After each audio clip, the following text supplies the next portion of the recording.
أعوذ بالله السميع العليم من الشيطان اللعين الرجيم. بسم الله الرحمن الرحيم. الحمد لله رب العالمين بارئ الخلائق أجمعين، والصلاة والسلام على سيدنا ونبينا وشفيعنا أبي القاسم محمد وآله الطيبين الطاهرين المعصومين الهداة المهديين الذين أذهب الله عنهم الرجس وطهرهم تطهيرا. أما بعد، وقد قال الله سبحانه تبارك وتعالى وهو أصدق الصادقين: كل نفس ذائقة الموت ثم إلينا ترجعون. صلوات محمد وآل محمد.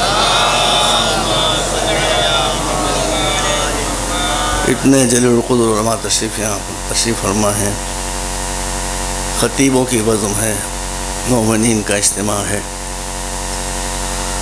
اب میری سمجھ میں یہ نہیں آتا ہے کہ اس 10-12 علماء و خطبہ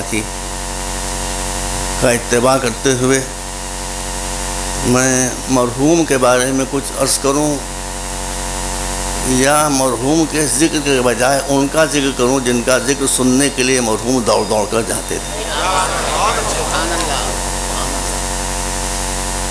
میرا خیال یہی ہے کہ جو مرحوم کو اہل بیت طیبین و طاہرین سے عشق تھا، ان کی آواز میرے کانوں میں آ رہی ہے کہ میں محب اہل بیت تھا، لیکن گناہ تو مجھ سے بھی سرزد ہوئے ہوں گے. میرا ذکر نہ کرو، ان کا ذکر کرو جن کی زبان بھی عصمت پوش تھی اور کردار بھی عصمت پوش تھا. عزیزوں، یہ مجلسیں بہت اہم ہیں. ہم ابھی ان حضرات کی خدمت میں عرض کر رہے تھے، ہم خالی ان میں عمر میں بڑے ہیں، ان سے باقی کی چیزیں بڑے نہیں، چھوٹے ہیں سب سے. تو ہم نے عرض کیا تھا کہ مجلسوں ہی نے اس قوم کو بنایا تھا، مجلسوں ہی نے بگاڑا بھی، اور مجلسیں ہی صرف وہ جو دوبارہ اس کو سنبھال سکتی ہیں. دوسرا کوئی ہمارے پاس ذریعہ ہے وہ نہیں. یہ میرے عمر میں چھوٹے ہیں، اس لیے میرا تو چراغ زندگی خاموش ہونے والا ہے. میں ان حضرات کو وصیت کرتا ہوں، اہل بیت کا واسطہ دیتا ہوں کہ وہ قوم کے جس کے بنانے میں اہل بیت کا خون شریک ہے، اس کو مرنے نہ دیجیے، اس کو زندہ رکھیے. عزیزوں، ارشاد الہی ہے: کل نفس ذائقۃ الموت. کوئی انسان، کوئی وہ انسانی نفس، کوئی بھی ایسی ذی روح جو دنیا میں موجود ہے یا آسمانوں پر موجود ہے یا کہیں موجود ہے، اس کے لیے ایکسیپشن ہے ہی نہیں، سب کو مرنا ہے. مگر مرنے کے معنی یہ نہیں کہ فنا ہو جانا. مرنے کے معنی ہے ہم جسے مردہ سمجھیں. اگر وہ واقعی مردہ ہو تو اللہ کی بارگاہ میں زندہ بن کر آنے کا کیا سوال پیدا ہو. ایک آنکھوں میں پردہ پڑتا ہے. میں جو باتیں آپ کے سامنے عرض کر رہا ہوں اس کو غور سے سماعت فرمائیے. آج میرے پاس وقت نہیں ہے، مجھے فوراً بھاگنا ہے. اگر آپ کے ذہن میں کوئی سوال اٹھے، اور ضرور اٹھائیے، سوال اٹھائیے، جھنجھوڑ کے اٹھائیے اس کو، اٹھ ذہن سے کام لیجیے، پھر وہ سوال آپ کریں.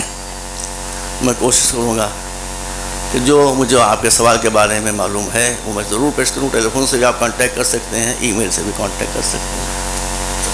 ارشاد الہی ہے کہ ہر نفس انسانی کے لیے موت ہے، مگر موت نہیں ہے. تمہاری زندگی کے پر پردہ پڑ جاتا ہے. اگر تم مرنے کے بعد بھی کہیں نہیں ہو تو ایصال ثواب کا مطلب ہی کیا ہے؟ آپ پہنچا رہے ہیں، ہوا کو تو نہیں پہنچائیں گے. اس کا مطلب یہ کہ وہ کہیں نہ کہیں موجود ہے، ہم اس کو بھیج رہے ہیں، وہ اس کو ریسیو کرے گا. تو عزیزوں، موت 3 طرح کی ہوتی ہے. ہمارا ایک تصور یہ ہے کہ موت، آدمی کی سانس رک گئی، موت آ گئی، دل کی دھڑکن رک گئی، موت آ گئی، آنکھیں پلٹ گئیں، موت آ گئی. موت 3 طرح کی ہوتی ہے. اگر آپ مسلمان ہیں تو موت 3 طرح کی ہوتی ہے. ایک موت تو یہی ہے، دل کی حرکت بند ہوئی، ڈاکٹر نے کہا مر گئے، قصہ ختم ہو گیا. یہ موت ظاہری موت ہے. انسان کہیں نہ کہیں کسی نہ کسی شکل میں آتما اس کی روح اس کی برقرار رہتی ہے. اس موت سے آپ نہیں بچ سکتے. آج نہ صحیح تو کل نہ صحیح تو پرسوں یہ موت آ کے رہے گی. دو موتیں میاں رضوان صاحب بھائی آپ تشریف ہیں، دو موتیں اور ہیں جو اس موت سے زیادہ گمبھیر ہیں، اس سے بڑی مصیبت ہیں. ان موتوں سے آپ اپنے کو اپنے بچوں کو بچا سکتے ہیں. ایک موت ہے جس کے لیے حضور نے ارشاد فرمایا ہے کہ الجاہل میت ولو کان حیا والعالم حی ولو کان میتا. ایک آدمی ہنس رہا ہے، بول رہا ہے، قہقہے لگا رہا ہے، پالیٹکس کھیل رہا ہے. کھیلی جاتی ہے پالیٹکس، جس میں کرکٹ کھیلی جاتی ہے ویسی پالیٹکس بھی کھیلی جاتی ہے. تو آپ سمجھ رہے ہیں کہ یہ زندہ ہے، لیکن وہ جاہل ہے. دیکھنے میں وہ زندہ ہے، حقیقت میں وہ مردہ ہے. کیوں؟ زندہ کسی کا محتاج نہیں ہوتا، مردہ ہر ایک کا محتاج ہوتا ہے. عالم کسی کا محتاج نہیں ہوتا، جاہل ہر ایک کا محتاج ہوتا ہے. اب مجھے باتیں بہت کرنا ہے، لیکن میں نے اپنے بیٹے کو روک دیا کہ 1 منٹ کی بھی اجازت نہیں دوں گا تو مجلس ٹھیک 4 بجے ختم ہو جائے گی. آپ دیکھیے گا انشاءاللہ. ایک مرتبہ صلوات بھیجیں یہاں پر. ایک موت ہے جہالت کی،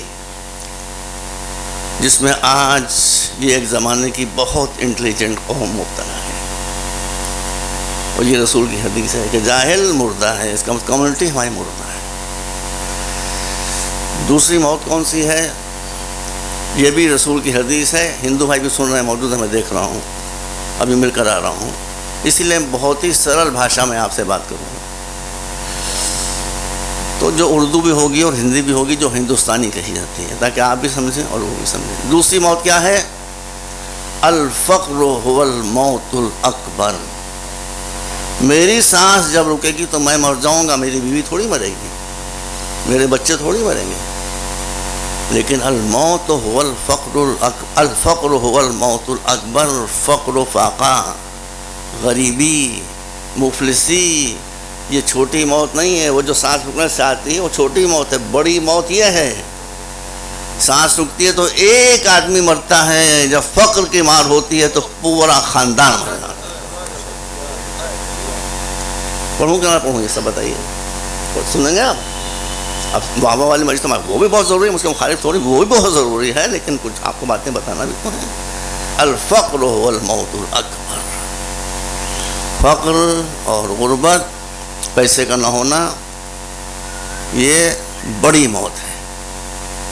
آج ہماری قوم جہالت کی موت میں مبتلا ہے اور غربت کی موت میں. میں بھی راستے میں آ رہا تھا، ہمارے نیر میاں ماشاء اللہ، آپ لوگ کہتے ہیں بی جے پی کے زمانے میں ہم کیسے ترقی کریں گے. انہیں کیسے ترقی کی؟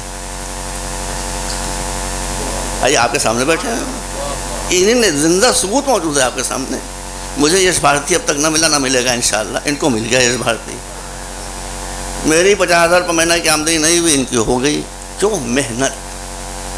دنیا میں میں نے سیاسی آتا جب انہیں پڑھا تو میرے ذہن میں تھا پڑھا ہوا، میں نے کہا آپ پڑھ رہے میرے ذہن میں ہے، لیکن مجھے یہ یاد نہیں کہاں ہے، لیکن آپ کے کہنے سے مجھے یاد آ گیا. وید میں ہے ایک زبردست غلط فہمی مان لیا ہے، بھاگ. مومن سے بھاگتا ہے،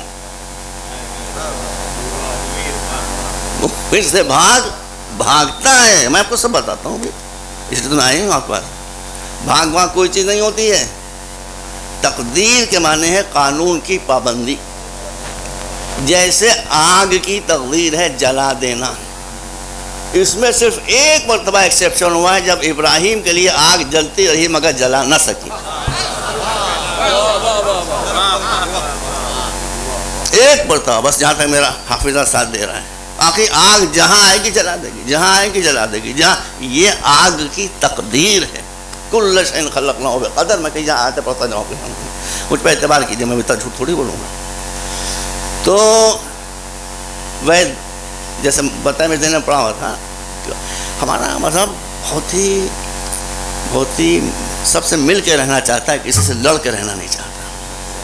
اسی لیے ہمیں کہا گیا خذوا الحکمہ ولو من فم مشرک. کوئی آدمی مورتی پوجا کرنے والا ہے، مورتی پوجا کرنے کی گیتا بھی اجازت نہیں دیتی ہے، میں پڑھ کے بتا رہا ہوں آپ کو۔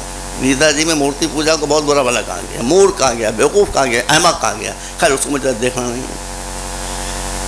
لیکن ہمارا دین یہ کہتا ہے کہ خذ الحکمہ ولو من فم مشرک۔ ایک بات بتا دوں آپ کو،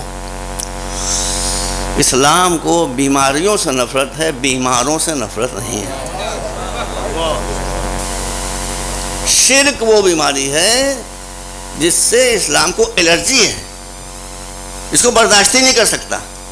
لیکن کیا مشرک کو بھی برداشت نہیں کر سکتا؟ اگر مشرک کو برداشت نہ کر سکتا ہوتا تو رسول کا لقب رحمت للعالمین نہ ہوتا۔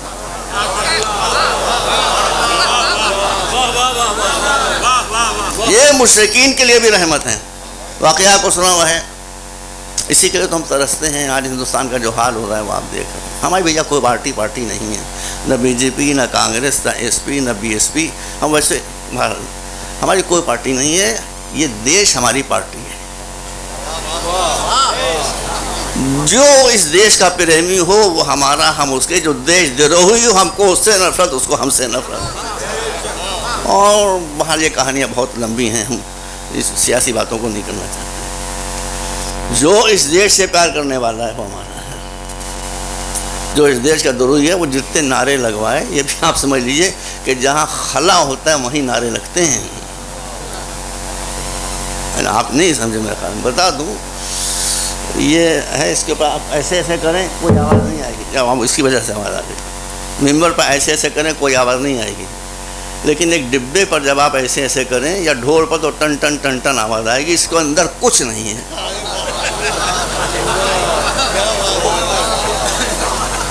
جہاں کچھ نہیں ہوتا ہے وہی پولیٹیکل نعرے لگواتے ہیں، ہم جانتے ہیں۔ یاد رکھیے، سب باتیں آپ کے ذہن میں رہنا چاہیے۔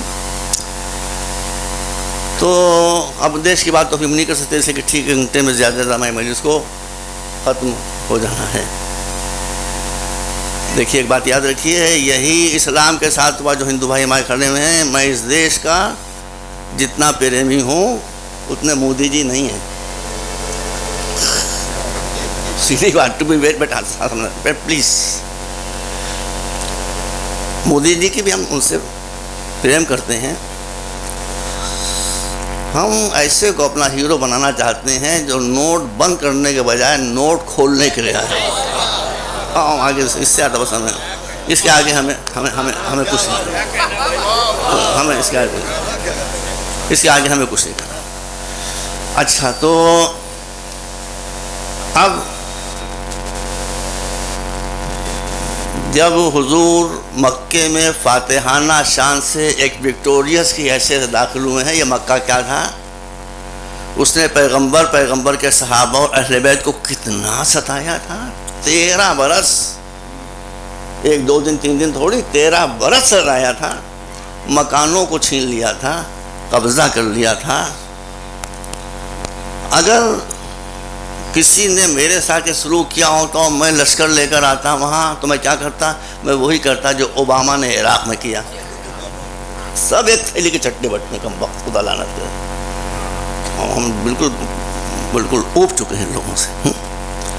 رسول ہیں 13 برس مصیبتیں سہنے کے بعد، بے خطا بے قصور، یہ سب مشرک ہیں۔ شرک سے ان اللہ لا یغفر الشرک بہ، اللہ شرک کو معاف نہیں کرے گا۔ اب جس شرک کو معاف نہیں کر رہا ہے اسی کی ماننے والی مشرکہ عورت، مورتی پوجا کرنے والی بڑھیا، خرابی نمبر 1، لنگڑی خرابی نمبر 2، غریب خرابی نمبر 3۔ حضور نے دیکھ، اچھا حضور کو پہچان کوئی سکتا نہیں تھا؟ بھائی ہم کچھ گڑبڑا معاملہ ہو رہا ہے، ہم کیا کریں؟ ہمارے یہاں جب کسی کو اقتدار ملتا ہے تو اس کی دھوتی چلی جاتی ہے، 10 لاکھ کا کرتا آ جاتا ہے۔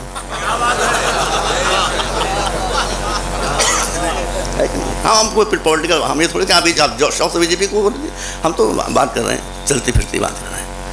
حضور مکہ فتح کر کے آئے ہیں، پورا شہر حضور کے قدموں پر گر چکا ہے۔ کیا پہنے ہوئے ہیں؟ ایسا موٹا جھوٹا لباس پہنے ہوئے ہیں کہ کوئی سمجھ نہیں سکتا کہ یہ یہاں کے فاتح و کانکرر ہیں۔ گزر رہے ہیں، دیکھیے جو آدمی معمولی ہوتا ہے وہ لباس پر زور دیتا ہے، جو آدمی بڑا ہوتا ہے وہ کیریکٹر پر زور دیتا ہے۔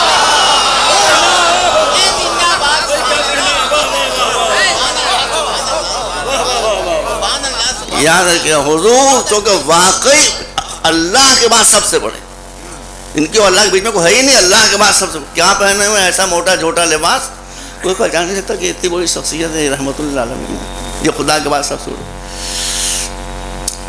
ہندو بھائی بیٹھے ہیں، میں آج کل ہندو دھرم خوب پڑھ رہا ہوں، گیتا میرے پاس رکھی رہتی ہے، میں پڑھ رہا ہوں برابر اس کو، اور وویکانند کا جو کام ہے ورک آف وویکانند 7 جلدوں میں اس کی دوسری جلد تک میں پہنچ گیا ہوں۔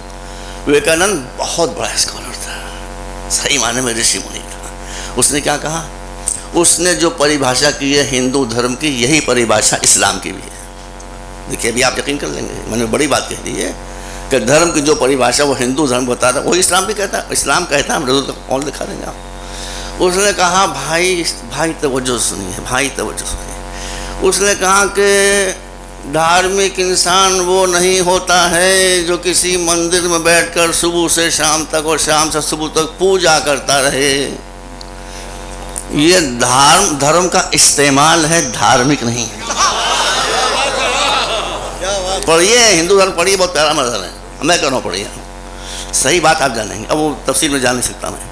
تو وہ کہتا ہے کہ دھارمک انسان وہ نہیں ہوتا ہے جو ہندو سجن کھڑے ہیں وہ دیکھیں، بتائیں میں غلط کہہ رہا ہوں؟ دھارمک انسان، دھارمک منشیہ وہ ہوتا ہے، وہ نہیں ہوتا جو مندر میں بیٹھ کر پوجا پاٹ کرے۔ تب کون ہوتا ہے دھارمک انسان؟ انسان منشیہ 2 طرح کے ہوتے ہیں، 2 پرکار کے ہوتے ہیں۔ کچھ وہ ہوتے ہیں جو اپنے لیے جیوت رہیں، کچھ وہ جو دوسروں کے لیے جیوت رہیں۔ جو اپنے لیے جیوت رہے وہ لاکھ مندر میں بیٹھ کر پوجا پاٹ کرے، وہ دھارمک نہیں ہے۔ جو دوسروں کے لیے زندہ رہے وہ صحیح دھارمک انسان۔ اب یہی حضور نے فرمایا ہے، مولانا رضوان صاحب اور آپ تشریف فرمائیں، ماشاءاللہ آپ سبھی صلاحات ہیں۔ حضور کی مسلم حدیث ہے، فرماتے ہیں نماز کا بڑا، نماز کا انکار تھوڑی تو، نماز بہت بڑی عبادت، روزہ بہت بڑی عبادت، حج بہت بڑی عبادت، مگر ان عبادتوں میں شرطیں ہیں بیٹا، ہر جگہ شرطیں لگی ہیں قرآن مجید میں۔ آپ تو قرآن پڑھتے ہیں تو ہم کیا کریں؟ نماز کی بہت عمر، اب ایک نماز کی شرط کیا پہلے تو پڑھو۔ حضور فرماتے ہیں ان الصلاۃ تنہی عن الفحشاء والمنکر۔ نماز کی اہمیت نماز میں نہیں ہے، نماز اگر تم صحیح پڑھ رہی ہو تو تم کو اچھا انسان بنا دے گی، تمہارے کردار کو سنوار دے گی۔ اب وہ رسول کہتا ہے خیر الناس من نفع الناس، بہترین انسان وہ ہے جس سے دوسروں کی سمسیاؤں کا سمادھان نکلے۔ بھائی معافی چاہیے، معافی چاہتا ہوں۔ قرآن کہتا ہے یرید اللہ بکم الیسر ولا یرید بکم العسر، اللہ شریعت کے ذریعے سے تمہاری سمسیاؤں کا سمادھان نکالنا چاہتا ہے، تمہارے لیے سمسیائیں پیدا کرنا نہیں چاہتا۔ ایک ہے مولا کی شریعت، ایک ہے ملا کی شریعت۔ مولا کی شریعت آپ کو مصیبتوں سے نکالنا چاہتی ہے، ملا کی شریعت آپ کو مصیبتوں میں پھنسانا چاہتی ہے۔ ابھی بر وقت نہیں بلّہ نہیں، میں کیا میں 1 گھنٹے میں ختم کر دوں گا؟ اب میں آپ کو دیکھا، ابھی آپ نے 2-3 سال ہوئے جب کیو ٹی وی پر ایک سعودی ملا کا یہ فتویٰ آیا، کسی نے اس سے پوچھا یہ بتائیے کہ ہم آج کے زمانے میں ڈبل بیڈ پریوگ کر سکتے ہیں؟ ڈبل بیڈ تو آپ جانتے ہوں نا، ڈبل روٹی نہ سمجھیے کہیں، 2 بستر ساتھ لگے ہوتے ہیں وہ ڈبل۔ ان مفتی صاحب کا جواب کیو ٹی وی پایا کہ انہوں نے کہا کہ چونکہ حضور نے ڈبل بیڈ کبھی استعمال نہیں کیا تھا اس لیے ڈبل بیڈ کا پریوگ کرنا بدعت۔ عین کے صحیح تلفظ کے ساتھ۔ اب مجھ سے اسی کے بعد ایک پریس والے نے پوچھ لیا کہ آپ کیا کہتے ہیں؟ میں نے کہا میں بھیا چھوٹا سا آدمی، میں کیول اتنا ہی کہتا ہوں کہ جو مفتی میاں بیوی کو ایک ساتھ نہ دیکھ سکے وہ شیعہ سنی کے ساتھ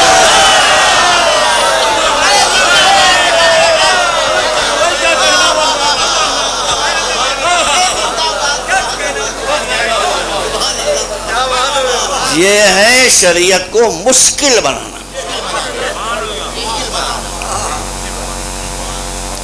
شریعت آپ کی مشکلوں کا ایک اتنا بڑا مجمع موجود ہے، میں چھوٹا سا آدمی ہوں، میرا قد ہے 5 فٹ 4 انچ بھائی، آپ سے نویدن کرتا ہوں، آپ مجھے دیکھیے 2 چیزیں پیرلل بیٹا چل رہی ہیں، ایک ہے شریعت، ایک ہے رواج، ایک ہے شریعت، ایک ہے رسم، ایک ہے شریعت، ایک ہے ریچولز۔ ریچولز کی پہچان یہ ہے، رواج اور رسم کی پہچان یہ ہے کہ وہ آپ کو مشکلوں میں ڈالیں گے۔ شریعت کی پہچان یہ کہ مشکلوں کو اٹھا کے پھینک دے گی، اس لیے کہ وہ اللہ ہی بنائے گی۔ اب میں زیادہ تفصیل میں نہیں جا سکتا ہوں۔ ابھی میں گفتگو کر رہا تھا، کچھ پروگرام بنانے والے ہیں حضرات امام زین العابدین کے 1400 سال پورے ان کی ولادت کو، تو بہت سی چیزیں تھیں۔ میں نے کہا بھائی ایک جو بڑی مشکل ہے وہ تو لے لیجئے، کہنے لگے کیا؟ میں نے کہا شادی لڑکیوں کی نہیں ہو پا رہی ہے۔ اگر اس مجمع میں اتنا بڑا مجمع ہے، بیویاں بچیاں آئیں بیٹھی ہیں، اگر آپ طے کر لیں کہ ہم یہاں سے مجلس حسین سے اٹھ کر جائیں گے، شادی میں شریعت کی پابندی کریں گے، شادی چٹکی بجاتے کا مسئلہ ہے۔ 2 منٹ لگیں گے۔ ہم کوئی اختلافی بات تو کہتے نہیں ہیں۔ جہاں میل ہوگا اس کو شریعت آسان بنائے گی، جہاں جھگڑے کا امکان ہوگا اس کو مشکل بنا دے گی۔ سمجھ رہے بات؟ ہمیں کیا کہوں؟ اسی لیے ہمارے یہاں شریعت میں نکاح آدھے منٹ میں ہوتا ہے، طلاق میں بہت ٹائم لگ جاتا ہے۔ نکاح ہے ملانے والا، طلاق ہے۔ اب یہاں بھی ایک مسئلہ ہے نا، ہم لے رہے ہیں بیاہ، بہت دیر لگے گی، اس میں جلدی تھوڑی ہو جائے گا۔ تو مولا کی شریعت آسانیاں، ملا کی شریعت اس کے پیدل جاتی، اس میں دشواریاں۔ بس دشواریاں کہاں ہوں گی؟ جہاں جہالت ہوگی۔ آسانیاں کہاں ہوں گی؟ جہاں گیان ہوگا، جہاں بدھی ہوگی، جہاں عقل ہوگی، جہاں انٹلیکٹ ہوگی۔ کچھ لے کے جائیے یہاں سے۔ ہم ابھی بیٹا 20-25 دن ہوں گے، ہم دیکھیں صاحب بات بتاتے ہیں، ہم تقیہ وقیہ نہیں کرتے، ہم سیدھی بات بتا رہے ہیں۔ ہم ہندوؤں کے جلسے میں جاتے ہیں، بڑے بڑے رشی منی ان کے جلسوں میں جاتے ہیں، جگت گرو بیٹھے ہوتے ہیں، ان کے ساتھ ہم گفتگو کرتے ہیں۔ کیوں گفتگو کرتے ہیں بھائی؟ میں کیسے دل نکال کے رکھ دوں آپ کے ساتھ؟ کوئی آدمی برا نہیں ہے، برائی صرف یہ ہے کہ ایک دوسرے کو جانتے نہیں ہیں۔ اور یہ دھارمک گرو جو ہیں، ان کا جھگڑا بھی یہ کہ نہ جانتے ہیں نہ جاننے دینا چاہتے ہیں۔ صحیح بات ہم بتا رہے ہیں، واللہ ہمارے بچے کے برابر ہے، ہم دل سے مجلس پڑھ رہے ہیں، دل سے پڑھ رہے ہیں۔ آپ کی جو پرابلمس وہ ہم بتا رہے ہیں۔ سنی عالم ایک شیعہ کے بارے میں وہ کہے گا، ہم دیکھیے ہم شیعہ، ہمارے باپ شیعہ، ہمارے دادا شیعہ، ہمارے 15 دادا شیعہ، سکڑ دادا شیعہ، لکڑ دادا شیعہ، 1400 برس سے بیٹا ہم شیعہ چلے آ رہے ہیں۔ ہم کو ان عقیدوں کو پتہ ہی نہیں جو ان کٹھنوں کو معلوم ہے کہ یہ ہے شیعوں کا عقیدہ۔ ارے بھائی کدھر ہے؟ ہمیں پتہ نہیں کہاں لکھا ہے شیعوں کا عقیدہ، ساری۔ اور جب شیعہ حضرات تشریف لاتے ہیں تو سنیوں کے بارے میں بھی I'm sorry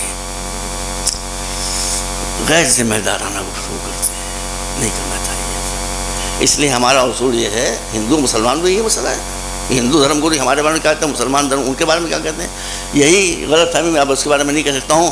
مسلمانوں کو یقین دلا دیا گیا کہ سارے ہندو مشرک نہیں ہے، مشرک اس کو بعد میں آپ سے بولے، بالکل نہیں ہے مشرک، بالکل مشرک نہیں۔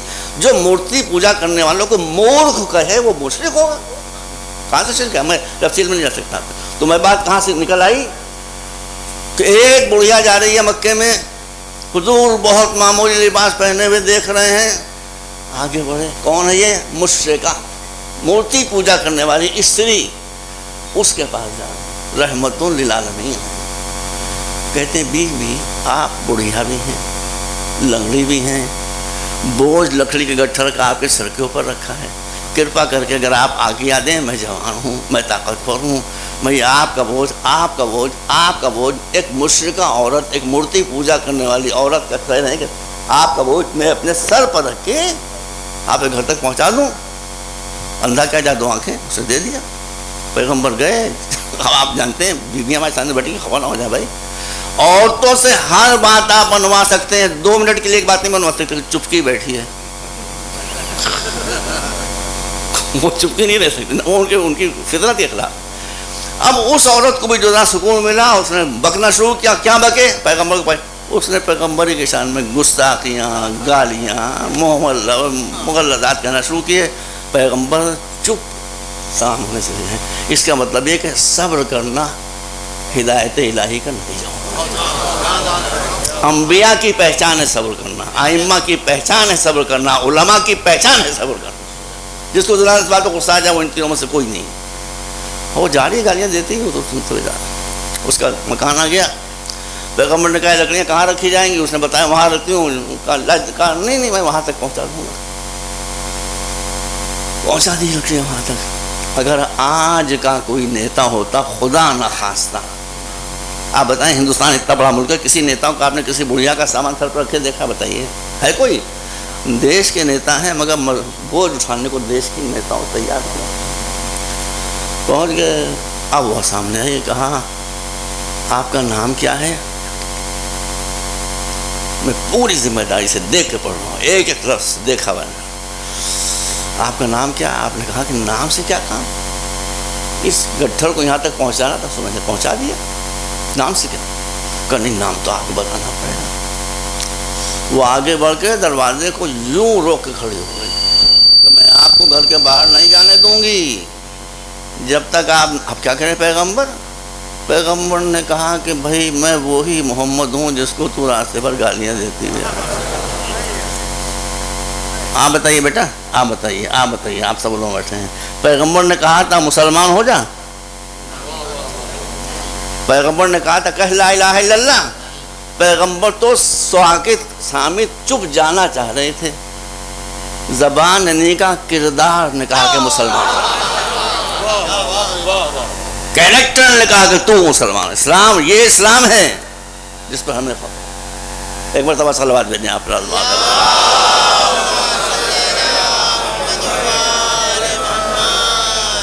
تو عزیزوں بات یہاں سے نکلی، ایک زندگی وہ ہے جو علم سے ملتی ہے. عالم کے لیے موت نہیں ہے، جاہل کے لیے زندگی نہیں ہے. اگر آپ بحیثیت قوم زندہ رہنا چاہتے ہیں تو فاقے کیجئے، اپنے بچوں کو پڑھائیے. مسلمان لیڈرشپ سے بھی ہم کو شکوہ ہے. مسلمان لیڈرشپ مسلمانوں کے نان ایشوز کو ایشو بنا رہی ہے. کیا کروں؟ پڑھنا بہت کچھ ہے وقت. اچھا چلیے ترتیب بدلے دے رہا ہوں. اسلامی شریعت میں آپ کو فنڈامنٹلز بتا دوں. حضور آپ تشریف فرمائیں، شریعت میں مروت نہیں ہوتی. میں غلط ہوں تو آپ ٹوک دیجیے، میں بدل دوں گا اپنا. ہماری شریعت ہیپزرڈ میں بنی نہیں ہے، بہت سسٹمیٹک ہے. اس لیے کہ شریعت اسلامی کا بنانے والا وہ ہے جس نے عقل پیدا کی ہے. وہ شریعت اسلامی میں کوئی بات بدھی کے خلاف، انٹلیکٹ کے خلاف، لاجک کے خلاف نہیں ہو سکتی. ہے ہی نہیں کوئی بات آپ نے پتہ شریعت میں جو لاجک اور عقل اور انٹلیکٹ کے اور ذہانت کے خلاف ہو. جی ہمارے یہاں جو اصول ہے شریعت کا وہ یہ کل ما حکم بہ العقل حکم بہ الشرع وکل ما حکم بہ الشرع حکم بہ العقل. جو عقل کا حکم ہوگا وہی شریعت کا حکم ہوگا، جو شریعت کا حکم ہوگا وہی عقل کا ہوگا. یہ دونوں چیزیں ساتھ ساتھ چل رہی ہیں. تو اب آپ شریعت کو اگر سمجھنا چاہیں اور خدا نخواستہ بدھو ہوں تو شریعت زندگی بھر آپ کی سمجھ میں نہیں آ سکے گی. شریعت کو سمجھنے کی اور کنجی ہے عقل میں اضافہ. جتنا عقل میں اضافہ کیجیے گا اتنا نہ سمجھ میں آنے والی باتیں سمجھ میں آتی چلی جائیں گی. صلوات بر محمد و آل محمد. بس اتنا میں نے بتا دیا. یہ گفتگو میں نے یہ کی تھی. یہ ہندو مہاسبھا وہ سمیلن ہوا تھا بنارس یونیورسٹی میں. اس میں بڑے بڑے جگت گرو بیٹھے ہوئے تھے، شنکراچاریہ بیٹھے ہوئے تھے، گیروے اور آلسو اسکالر. بھائی ایسی بات تھوڑی ہے. تو ہم نے ان سے یہ نویدن کیا تھا کہ بھائی آپ لوگ اسلامی شریعت کو بہت کرٹیسزم کرتے ہیں اسلامی شریعت پر، اس لیے کہ آپ کو شریعت معلوم نہیں ہے. ہم آپ کو شریعت بتا دیتے ہیں، اس کے بعد اگر آپ کرٹیسائز کر سکتے ہو تو بتائیے، ہم بدل دیں گے شریعت کو. ہم نے کہا ہم بدل دیں گے، بتائیے. تو ہم نے کہا ہماری شریعت کا پہلا فنڈامنٹل بنیادی ہے کہ ہماری شریعت میں کوئی بات انٹلیکٹ کے خلاف نہیں ہوتی. اس شریعت کو بدلیں ہم تو اصول کیا ہو جائے گا کہ اسلامی شریعت میں کوئی بات حماقت سے خالی نہیں ہوتی. یہ تو ہو جائے گا. چھپ کے بیٹھے ہوئے. ہم نے کہا دوسری بات یہ ہے کہ شریعت میں کوئی بات نیائے کے وپریت نہیں ہو سکتی، اس لیے کہ خدا عادل ہے. اسی لیے جہاں بادشاہوں کی وجہ سے عدالت خطرے میں پڑ گئی تھی وہاں اللہ کی صفت میں سے عدالت کو ہٹا دیا گیا ٹو پروٹیکٹ دا مونارکی، بادشاہت کو بچانے کے لیے. یہ بھی ایک بات کہہ رہا ہوں، مزید سوال پسند ہو جائے گا آپ، مجھے کاٹنا خوب آتا ہے، دانتوں سے کاٹنا نہیں، مطلب کاٹ دینا. تو ہندو دھرم بہت اچھا ہے، بہت پیارا ہے. پرابلم دوسری ہے، اسلام بھی بہت پیارا دین تھا، لیکن اگر ایک بیش قیمت کار یا کوئی پلین IS کے لوگ ہائی جیک کر لے جائیں، القاعدہ کے لوگ ہائی جیک کر لے جائیں، طالبان کے لوگ ہائی جیک کر لے جائیں، تو اس سے پھول نہیں برسیں گے، بم برسیں گے. اس پلین کی خطا ہے؟ پلین کی خطا نہیں ہے، ان ہائی جیک کر لے جانے والوں کی خطا ہے. اسلام بینی و بین اللہ کوئی شیعہ سننے کا مسئلہ نہیں ہے. اسلام اگر ان اہل بیت کے پاس رہتا جن کے سپرد کر گئے تھے رسول، یہ حدیث ایسی جس سے کوئی شیعہ سنی انکار کر ہی نہیں سکتا. بڑے بڑے صحیح بخاری میں مسلم سب جگہ موجود ہے کہ میں 2 چیزیں چھوڑ کر جا رہا ہوں، قرآن اور اہل بیت.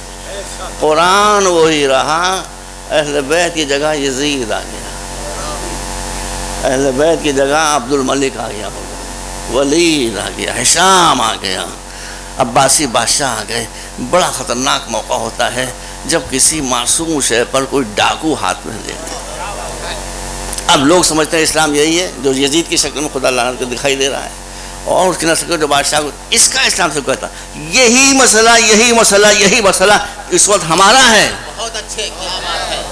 ہندو دھرم بہت پیارا ہے مگر ہائی جیک ہو گیا غلط لوگوں سے. بس اتنا میں نے کیا، زیادہ میں نہیں کر سکتا. تو ہندو دھرم کو مصیبت کس نے بنایا ہے؟ رام چندر جی تھوڑی بنایا، کس نے نہیں بنایا ہے. آج جو لوگ ہندو دھرم کے ذریعے سیاست پر قبضہ کرنا چاہتے ہیں وہ دھرم کو مصیبت بنا دیں. ایک مرتبہ صلوات بھیجیں آپ.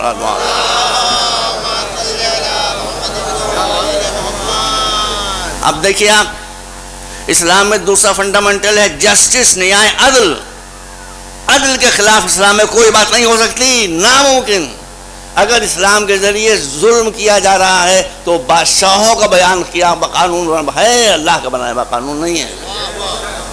اب میں آپ کے سامنے مجبوراً ایک بات کہہ رہا ہوں، یہ بتائیے ہم طلاق ثلاثہ کے مسئلے میں میجورٹی کمیونٹی کا ساتھ دیں گے، اس کی مصلحت ہے وہ ہم بتا نہیں سکتے، لیکن ہے غلط.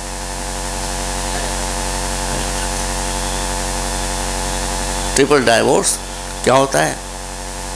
بیوی کو دیکھا، طلاق تھوڑی، طلاق تھوڑی کہتے ہیں، طلاق.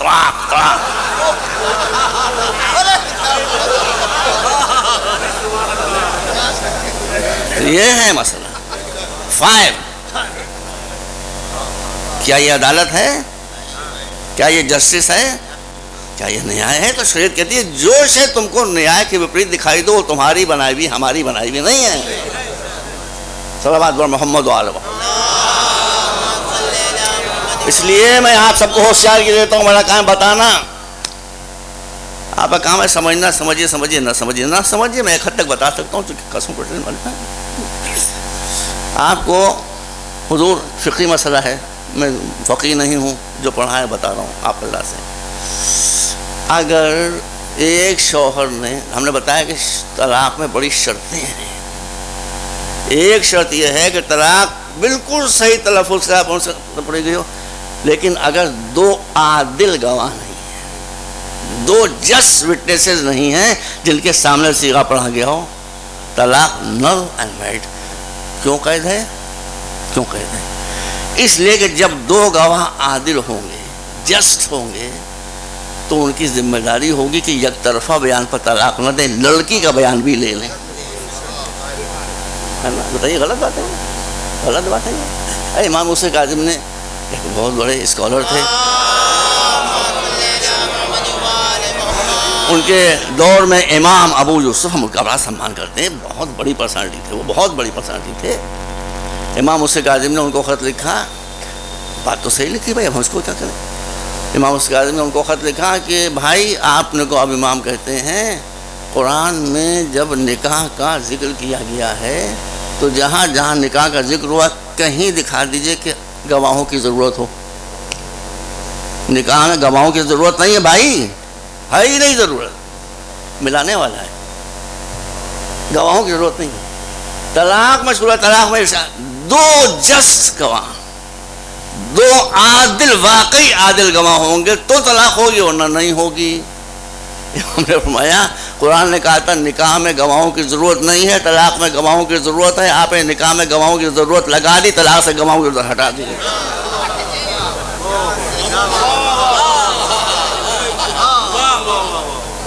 کیا جسٹیفیکیشن ہے اس کا بتائیے؟ 1500 برس سے ہم جواب کا انتظار کر رہے ہیں، 1500 برس ہو گئے، آئے گا کیا جواب اس کا؟ کوئی جواب نہیں اس کا۔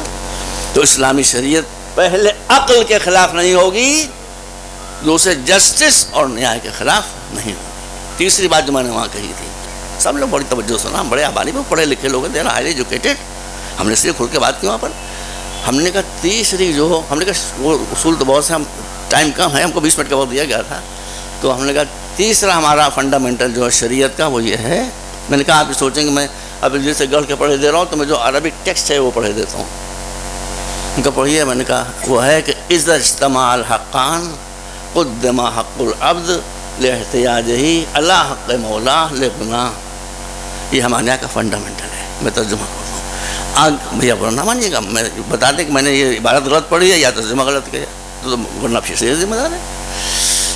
تیسرا فنڈامنٹل یہ ہے کہ اگر ایک جنکچر ایسا آ جائے کہ اللہ کا حق ادھیکار ادا کرو تو بندوں کا حق جاتا ہے، بندوں کی ڈیمانڈ پوری کرو تو اللہ کا حق جاتا ہے، اب کیا کریں گے؟ کیا کریں گے؟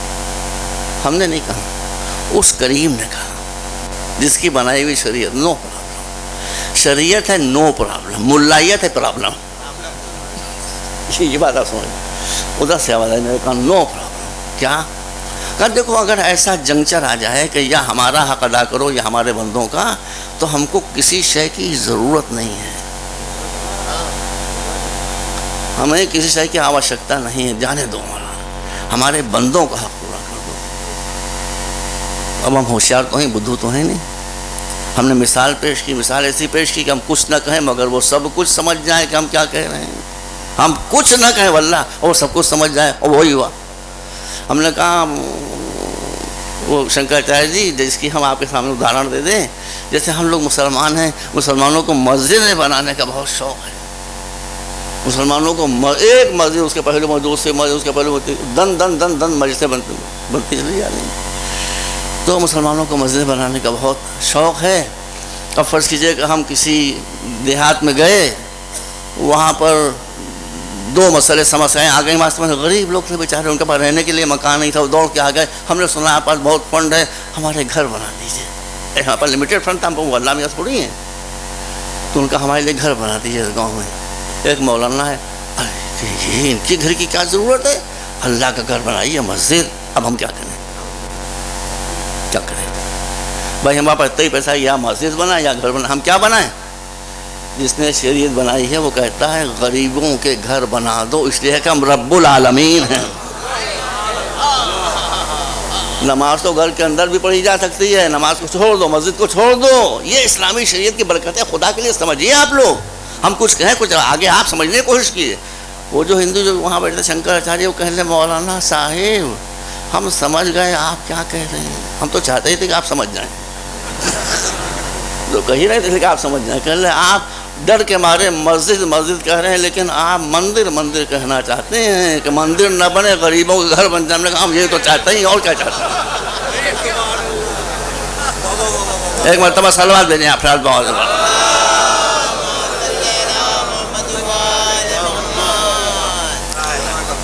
اب بتائیے آپ کہ آپ شریعت سے مطمئن ہوئے یا نہیں؟ آپ مجھے ایک اشرا دے دیں، شریعت کے فلسفے پڑھتا رہوں گا آپ، مگر میں وقت کا پابند ہوں۔ اب علم سے بات شروع ہوئی تھی. حضور دیکھیے بیٹا, دیکھیے اب آپ کو بیٹا کہے گا, سوری مجھے بیٹا کہنے کی عادت ہو گئی بھائی, آپ بھی حضور دیکھیے. ابھی لیہ میں یہ آخری ٹکڑا بس میری گفتگو کا, ایک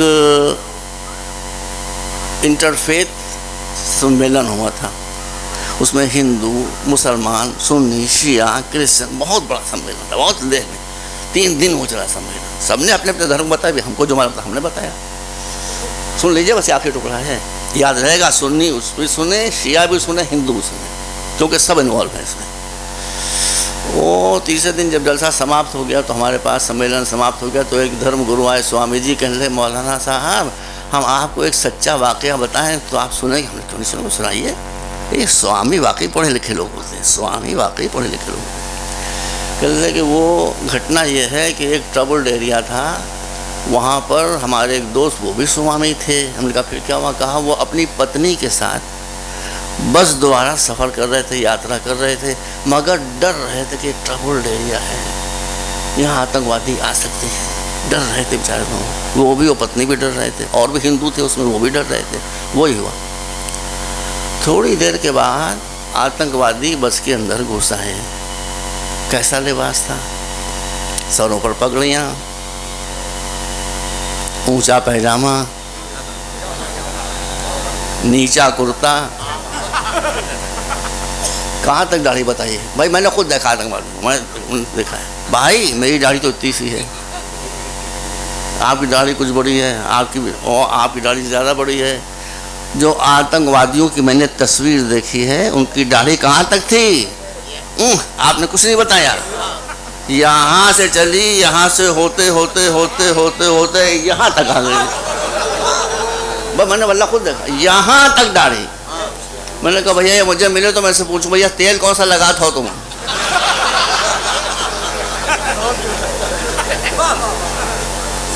جو ہماری داڑھی بھی یہاں تک آ جائے. کہا وہ گھسا ہے, سنتے رہیے گا. کہا ایک یاتری سے کہا پڑھ قرآن, اس نے پڑھ دیا, جاؤ.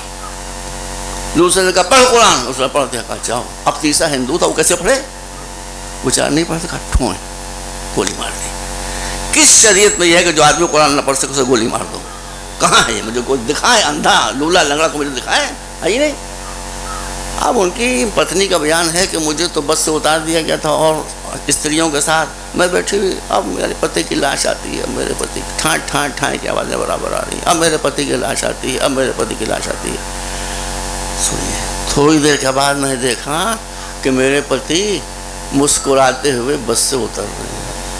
میں نے کہا آپ کیسے جیوت رہ گئے؟ یہ ٹھائیں ٹھائیں کی آوازیں آ رہی ہیں, آپ کیسے جیوت رہ گئے؟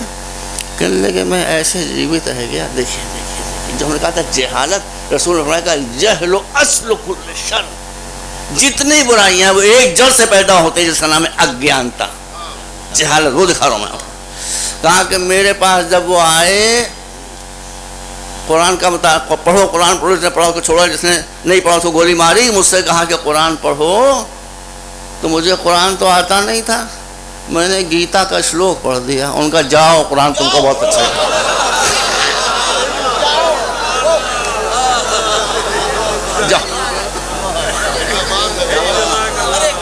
جاؤ جاؤ تمہیں بہت اچھا قرآن آتا ہے. یہ الو کی دم ایسے ہیں جن کو گیتا اور قرآن کی زبان کا فرق نہیں معلوم.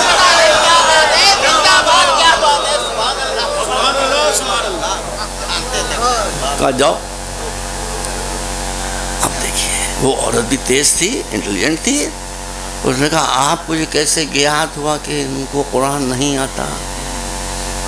جو پڑھو گے سمجھیں گے قرآن ہے, جو پڑھو گے سمجھیں گے قرآن ہے. آپ کو کیسے کیا؟ آخری جملہ کہا یہ اس لیے مجھے وشواس ہوا کہ میں جانتا ہوں کہ جو قرآن پڑھے گا وہ کبھی ظالم نہیں ہو سکتا.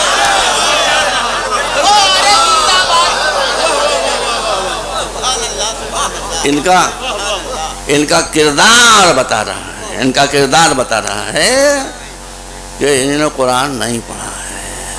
قرآن امن کا پیغام ہے, قرآن خدمت کا پیغام ہے, قرآن ہر ایک کی مشکلیں حل کرنے کا پیغام, قرآن گیان کا پیغام, قرآن نالج کا پیغام ہے, قرآن انسانیت کا پیغام ہے. اب ہمارے خدا کی لعنت ہو، یہ آتنکوادی ہیں کہ میرا بچہ میں تو آپ کی بوٹیاں اڑا دوں۔ آپ نے دیکھا نہیں، ابھی دیکھا ہوگا 5-6 دن پہلے، بھائی تو واٹس ایپ پر سب کچھ آ جاتا ہے۔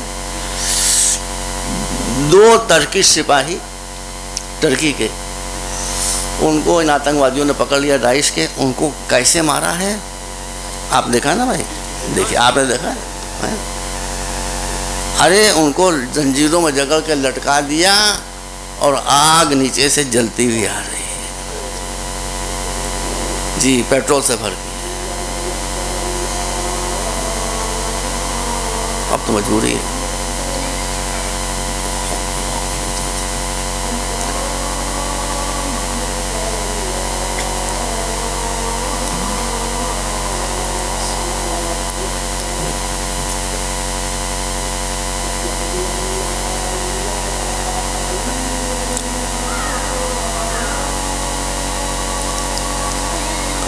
ایک ہی اذان ہوگی نا، ایک اذان ہے، ایک ہی تو اذان ہے، یا لائن لگے گی ابھی؟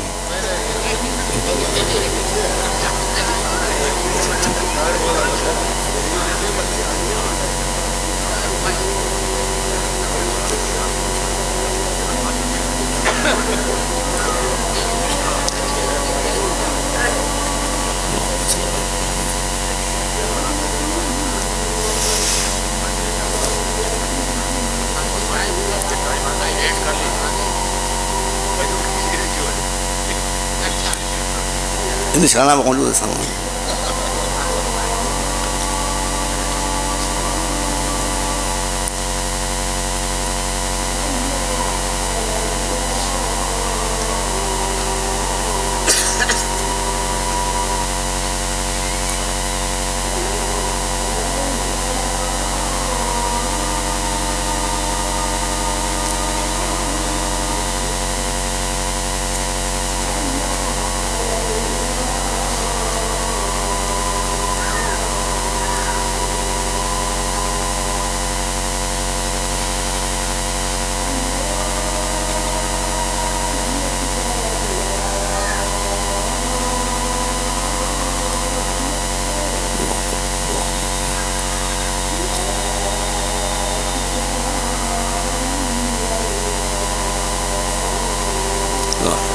ایک مرتبہ صلوات پڑھیں آپ۔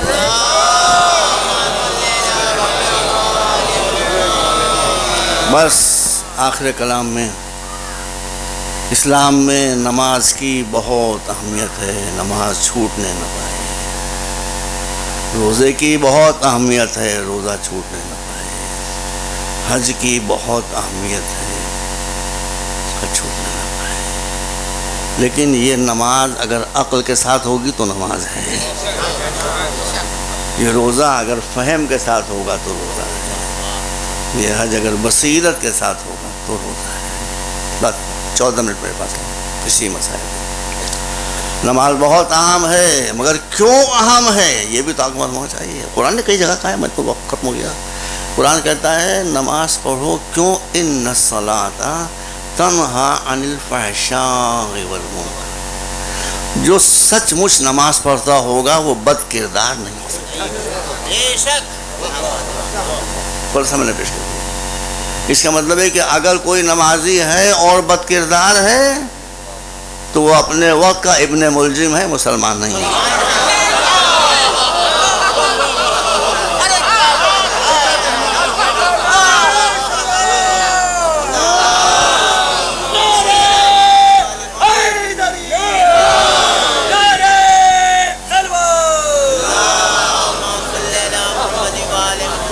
روزہ رکھیے، ضرور رکھیے، مگر سمجھ کر کہ روزہ ہم رکھ رہے ہیں تو کیوں رکھ رہے ہیں۔ لعلکم تتقون، یہ روزہ اس لیے کہ تمہارا کردار پاکیزہ ہو جائے۔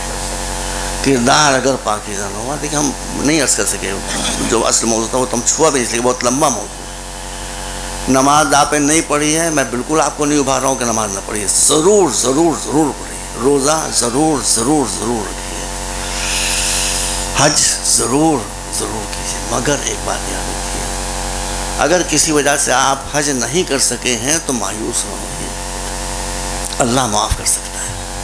روزہ رہ گیا ہے، مایوس نہ ہوئیے، میں انکریج نہیں کر رہا ہوں آپ کو کہ آپ رکھیں، وہ فرض اگر مایوس نہ ہوئیے، نماز رہ گئی ہے مایوس نہ ہوئیے، ایک گناہ کیجیے گا تو مایوس ہو جائیے. ایک گناہ ایسا ہے اگر وہ خدا نخواستہ آپ سے ہو گیا ہے تو آپ مایوس ہو جائیے رحمت الہی سے، وہ ہے ظلم. عبادت نماز اللہ کی ہے، روزہ اللہ کا ہے، حج اللہ کا ہے. وہ اپنے ساتھ ہونے والے نامناسب برتاؤ کو معاف کر سکتا ہے، لیکن اگر آپ نے اس کے بندوں پر ظلم کیا ہے کسی بھی طرح کا، بس میں معافی چاہتا ہوں، معذرت چاہتا ہوں. ظلم کے معنی کیا ہے؟ کسی کا حق ادا نہ کرنا. تو اگر میرے بھائیوں آپ چاہتے ہیں کہ آپ کسی پر ظلم نہ کریں تو پہلے دیکھیے اللہ نے اس کو حق کیا کیا دیا ہے، وہ حق نہ چھین لیں آپ. حضور فرماتے ہیں کہ بچہ جب پیدا ہوتا ہے تو اپنے ساتھ 2 حق لے کے پیدا ہوتا ہے. اس میں پہلا حق یہ کہ اسے جاہل نہ رکھو. اگر آپ کا لخت دل ہے، آپ کے دل کا ٹکڑا ہے، مگر آپ نے اس کی تعلیم کا بندوبست نہیں کیا تو آپ نے اپنے بچے کا حق مارا ہے، اپنے بچے پر ظلم کیا ہے. ہر بچی کا سن لیں شیعہ اچھی طرح سے، خوب کان کھول کے سن لیں، ہر بچی کا پیدائشی حق ہے کہ اس کی شادی ہو. اگر آپ نے رسمیں ایسی بنا دی ہیں کہ بچوں کی شادی میں مشکلیں آ رہی ہیں تو یہ ظلم ہے. بچیاں تو بیچاری شرمیلی ہوتی، وہ تو کچھ منہ سے نہیں کہیں گی، میں تو کہوں گا نا، میں تو بغیرت ہوں، میں کہا یہ ظلم ہے، یہ معاف نہیں ہوگا. میں نے آپ سامنے عرض کیا تھا کہ جہاں آسانی ہو وہاں شریعت، جہاں دشواری ہو وہاں رسم. نکاح 2 منٹ میں ہوتا ہے، 2 منٹ میں. لڑکے پر تو کوئی خرچہ ہے ہی نہیں، بس ہم تفصیل میں نہیں جا سکتے، مجبوری کی بات ہے. ایک دمڑی کا بھی خرچ لڑکے پر نہیں ہے، لڑکی پر نہیں ہے، سارا خرچ لڑکے والے پر ہے. ہماری قوم کے لڑکے لڑکی بن گئے ہیں، ہم کیا کریں اس کو؟ آپ نے الٹ دیا. جہیز ہونا چاہیے، جہیز تھوڑی ہونا چاہیے، جہاز ہونا چاہیے، جہاز ہونا چاہیے.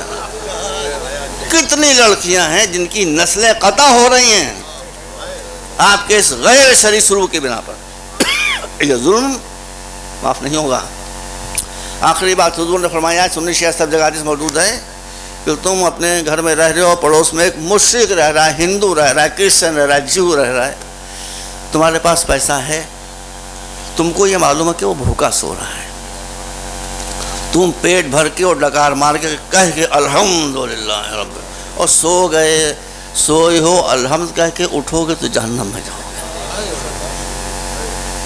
اس لیے کہ ایک ہمارا بندہ تمہارے علم میں تھا کہ بھوکا ہے، تم نے اس کی بھوک مٹانے کی، چاہے وہ ہندو ہو، رب العالمین ہے اللہ بھائی، چاہے وہ کرسچن ہو، چاہے جو بھی ہو. اس لیے مجلس کا خلاصہ یہ ہے کہ ایک مظلوم کا ماتم کرنے والوں آپ ظلم سے اپنے کو بچا لیں. بچیوں پر ظلم نہ کریں، بچوں پر ظلم نہ کریں، بھائیوں پر ظلم نہ کریں، ہندوؤں پر ظلم نہ کریں. وقت ختم ہو گیا. قرآن میں نص صریح ہے کہ کوئی کافر ہو، کوئی مشرک ہو، بے دین بھی ہو، تم اس کے ساتھ غیر انصاف کوئی بات نہیں کر سکتے. وہ کرے بھی، اس لیے کہ اس کا کوئی مشن نہیں، تمہارا مشن ہے لَيَقُومَ النَّاسُ بِالْقِسْطِ، پوری دنیا میں کوئی کسی پر ظلم نہ کرنے پائے، یہ تمہارا مشن ہے. اس پر آج آنا نہیں پایا، اسی کو اسلام نے چھوڑ دیا. اس لیے کربلا کی جنگ ہوئی. ورنہ کربلا کی جنگ میں حسین کو جنگ کرنے کی ضرورت کیا تھی بھائی یہودیوں سے جنگ ہوئی، ٹھیک ہے، وہ یہودی تھے، مسلمان تھے. کرسچن جنگ ہوئی، وہ کرسچن تھا، مسلمان تھے. مشرکوں وہ مشرک تھا. یہ تو حسین کی جنگ کن سے ہوئی؟ مسلمانوں سے. لا الہ الا اللہ کہہ رہے ہیں، محمد رسول اللہ کہہ رہے ہیں، نماز پڑھ رہے ہیں، روزہ رکھ رہے ہیں، قرآن بغلوں میں ہے، داڑھیاں یہاں تک ہیں، روزہ رکھے ہوئے ہیں. حسین کہہ رہے ہیں کہ سب کچھ ہے مگر میں یا تمہارے ہاتھ سے شہید ہو جاؤں گا یا تمہیں ختم کر دوں گا، اس لیے کہ یہ سب کچھ ہے مگر تم ظالم ہو. اور ظالم کس حد کی ہو کہ 6 مہینے کے بچے بپی طرح سے، ایک بوڑھا باپ ایک 6 مہینے کے بچے کو گود میں لیے ہوئے تم سے فریاد کر رہا ہے کہ میں نے اس بچے نے کیا خطا کی ہے؟ اس بچے کو 2 قطرے پانی پلا دو گے تو ندی سوکھ تھوڑی جائے. اس پر بھی رحم نہیں کیا گیا. بس تو جنہوں نے 6 مہینے کے بچے پر رحم نہ کیا تھا وہ 59 برس کے بوڑھے پر کیا رحم کرتے. حسین نے کیا خطا کی تھی؟ اس لیے حسین بار بار دشمنوں سے کہہ رہے تھے مجھے قتل کرتے ہو قتل کر لو، مگر یہ بتا دو میرا جرم کیا ہے، یہ بتا دو میری خطا کیا ہے، یہ بتا دو میرا قصور کیا ہے. بس عزیزوں، ساری قربانیاں دینے کے بعد حسین آئے رخصت آخر کے لیے. بی بی زینب نے کہا کہ سب سے رخصت ہونا ہے آپ کو اپنے اس بیمار بیٹے سے تو رخصت ہوگی جس کو خبر ہی نہیں اس بول سے کہ ہوا کیا کہ غش میں پڑا ہوا ہے، بے ہوش پڑا ہوا ہے۔ بس حسین آئے، بھائی جو کچھ تاریخ میں لکھا ہے ماشاءاللہ صاحبان نظر مجھ سے بہتر تشریف فرمائیں، یہ ٹوک دیں مجھے، میں غلط پڑھ رہا ہوں۔ آ کر پھوپھی نے بیمار بھتیجے کا شانہ ہلایا، بیٹا بیٹا بیٹا آنکھ کھولو، آنکھ کھولو، دیکھو کوئی ملنے آیا ہے تم سے، کوئی ملنے آیا ہے۔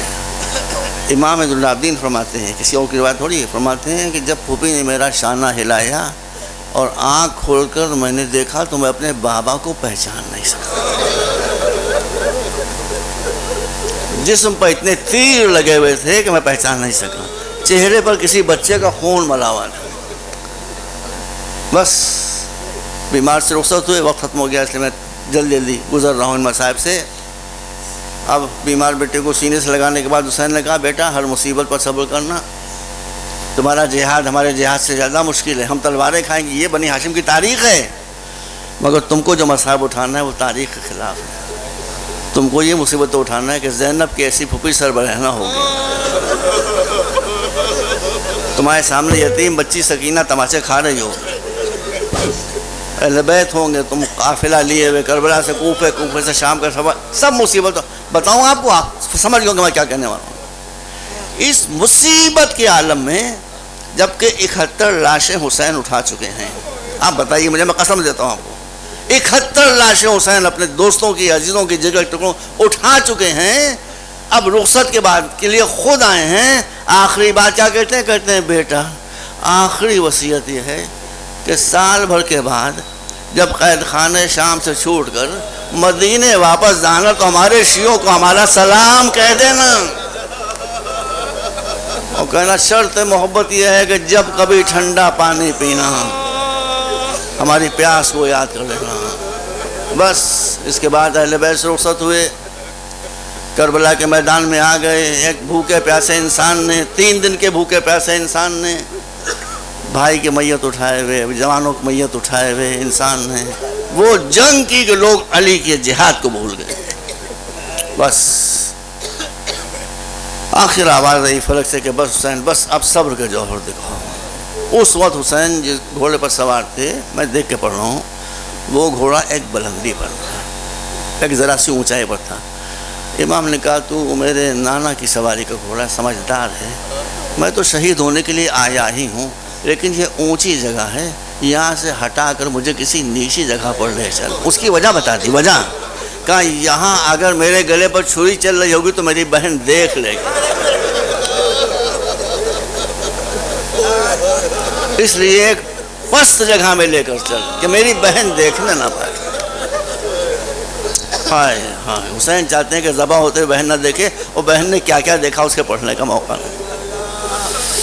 وہ وفادار گھوڑا ایک نشیب میں لے کر امام کو آیا، امام سے لوگ پڑھتے ہیں، غلط نہیں پڑھتے ہیں لیکن توجہ نہیں کرتے ہیں، آپ نے سنا ہوگا آگے بالکل صحیح پڑھتے ہیں کہ امام گھوڑے پر بیٹھے ہوئے تھے، جھوم رہے تھے، کبھی ادھر جھکتے تھے، بات بالکل صحیح ہے، میں کسی پہ اعتراض تھوڑی کرا، کبھی ادھر جھکتے تھے کبھی ادھر، اس کی وجہ نہیں بتاتے۔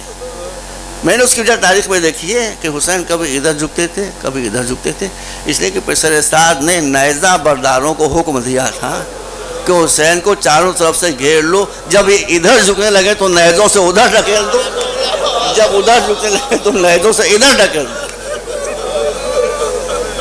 بس آخر حسین دین کی بلندی سے دن پر تشریف لائے، اور بس اب علماء تشریف فرمائے یہاں، ان سے آپ چیک کر لیں کہ میں نے غلط تو نہیں پڑھا۔ اب میں روایت نہیں پڑھ رہا ہوں، اب زیارت ناہیہ کے ٹکڑے پڑھ رہا ہوں آپ کے سامنے، وہ بہت لمبی زیارت ہے، میں ٹکڑے پڑھ رہا ہوں۔ امام فرماتے ہیں کہ جب میرا جد مظلوم کربلا کی زمین پر آیا، جسم زخموں سے چور چور تھا، سینے سے خون کا، بھائی یہی الفاظ ہیں امام کے، میں غلط بات منسوخ کر رہا ہوں، امام کا لفظ یہ ہے کہ امام حسین میرے جد کے سینے سے خون کا فوارہ ابل رہا، فوارہ ابل رہا۔ گھوڑا یہ حسرت سے منظر دیکھ رہا تھا، اے رسول کی سواری، گھوڑے ہوتے بھی سمجھدار ہیں۔ اب میرا خیال ہے گھوڑے نے سوچا کہ اکبر شہید ہوئے تو حسین نے خبر دی، عباس شہید ہوئے تو حسین نے خبر دی، قاسم نے، اب حسین کا یہ منظر تو کون خبر دے، ہے ہی نہیں کوئی۔ تو گھوڑا جھکا، پھر یہاں سے زیادہ، اور اپنے چہرے کو اس ابلتے ہوئے خون سے رنگین کیا، اس ابلتے ہوئے خون سے رنگین کیا، اور دوڑتا ہوا خیمہ گاہ کی طرف چلا، کسی اور خیمے کی طرف نہیں گیا، بی بی زینب کے خیمے کو پہچانتا تھا، بہن کے خیمے تک پہنچ گیا۔ ادھر خیمے کے اندر زینب حسین کی یتیم ہونے والی سکینہ کو دلاسا دے رہی تھی، بیٹی گھبرا نہیں، حسین آتے ہوں گے، بابا آ جائیں گے، بابا آ جائیں گے۔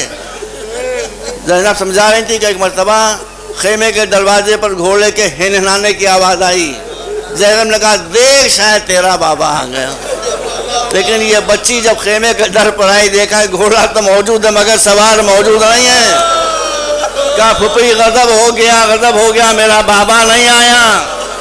2 منٹ بیویاں آ گئیں، چاروں طرف سے زلجنا کو گھیر لیا گیا، وہاں محمدہ والیہ کی آوازیں بلند ہوئیں۔ تھوڑی دیر کے بعد جب بی بی زینب نے، جن کو محافظ سکینہ بنا کر گئے تھے حسین، زینب کی نظر سکینہ پر پڑی، بچی پر، 4 برس کی یتیم، ابھی اناتھ ہوئی ہے بچی، جب اس پر نظر پڑی دیکھا وہ رو نہیں رہی ہے، وہ سکتے کے عالم میں۔ آپ جانتے ہوں گے سکتہ وہ بیماری ہوتی ہے جب انسان پر انتہائی غم ہو تو اس پر سکوت کی کیفیت آئی، آنکھوں سے آنسو بھی نہیں ٹپکتے۔ یہ مرحلہ بڑا خطرناک ہوتا ہے، اس میں آدمی اکثر مر بھی جاتا ہے۔ زینب ڈر گئی، قریب آئیں، سکینہ کا بازو پکڑا، سکینہ میری بچی، میری لاڈلی، میرے دل کا ٹکڑا، ارے تو یتیم ہو گئی۔ سکینہ نہیں روئی، تیرے بابا کا سر کٹ گیا، سکینہ نہیں روئی۔ 2 لوگوں کے لیدا پر سر بلند ہے، سکینہ نہیں روئی۔ کئی جملے کہے لیکن سکینہ کی آنکھوں سے آنسو، زینب کی پریشانی بڑھتی جاتی ہے۔ بس مجلس ختم۔ اب بچی نے کہا پھوپھی میرا بازو چھوڑ دیجئے، مجھے اپنے بابا کے گھوڑے سے کچھ بات نہیں کرنا۔ بازو چھوڑا سکینہ کا، زینب لڑکھڑاتے ہوئے قدموں سے گھوڑے کے پاس آئی، آنے کے بعد گھوڑے کے گلے میں باہیں ڈالیں، باہیں ڈالنے کے بعد کہا کہ میرے وفادار فرس میرے بابا کے، اتنا بتا دے کسی نے میرے بابا کو شہادت سے پہلے پانی بھی پلایا تھا کہ نہیں پلایا تھا؟ وہ بے زبان جانور کیا کرتا، سکینہ کے قدموں پر تڑپ تڑپ کر جہاں۔ وَسَيَعْلَمُ الَّذِينَ ظَلَمُوا أَيَّ مُنقَلَبٍ يَنقَلِبُونَ اللهم اغفر للمؤمنين والمؤمنات والمسلمين والمسلمات الأحياء منهم والأموات إنك تغفر الذنوب جميعا ربنا تقبل منا إنك أنت السميع العليم وتب علينا إنك أنت التواب الرحيم اللهم اغفر للمؤمنين والمؤمنات والمسلمين والمسلمات الأحياء منهم والأموات إنك تغفر الذنوب جميعا۔ آپ حضرات مرحوم کی روح کے اصالِ ثواب کے لیے اور تمام مومنین کے اصالِ ثواب کے لیے سورہ فاتحہ کی تلاوت فرمائیں۔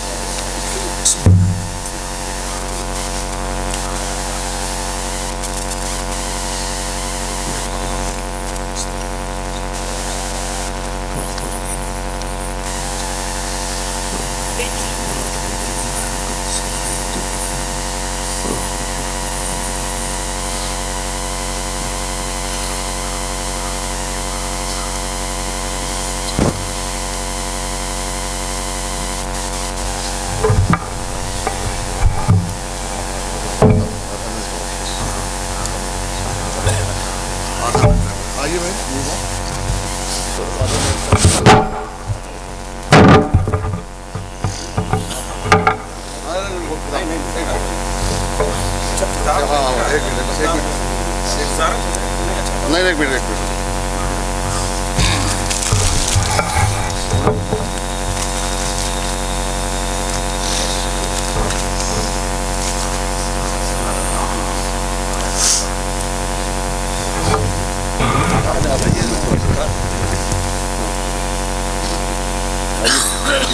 میں نے خود ابھی اس کتاب کو نہیں پڑھا ہے، لیکن اس کے عنوان سے ظاہر ہوتا ہے کہ یہ بہت اہم کتاب ہے۔ شوکت علی صاحب اس کے مصنف ہیں اور اس کتاب کا آج اجرا کیا۔ مجھے امید ہے انشاءاللہ کہ آپ حضرات اس کتاب کو ضرور مطالعہ فرمائیں گے، قیمت سے خرید کے مفت نہ لیجیے گا، میں بھی قیمت دوں گا۔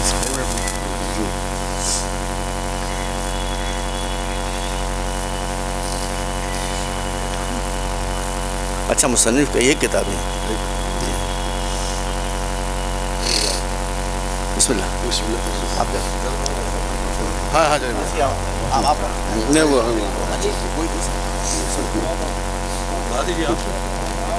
بسم اللہ بسم اللہ. يا مولاي يا أبا عبد الله السلام عليكم ابن رسول الله السلام عليكم جميعا شهداء كربلاء ورحمة الله وبركاته السلام عليك يا غريب الغرباء السلام عليك يا معين الضعفاء والفقراء السلطان يا أبا الحسن علي بن موسى الرضا روحي وجسمي لك الفداء ورحمة الله وبركاته السلام عليك يا مولاي يا صاحب العصر والزمان الأمان الأمان الأمان السلام عليك يا خليفة الرحمن السلام عليك يا إمام الإنس والجان السلام عليك يا مظهر الإيمان السلام عليك يا شريك القرآن السلام عليك يا إمام زماننا هذا عجل الله تعالى فرجك وسهل الله مخرجك وظهورك ورحمة الله وبركاته.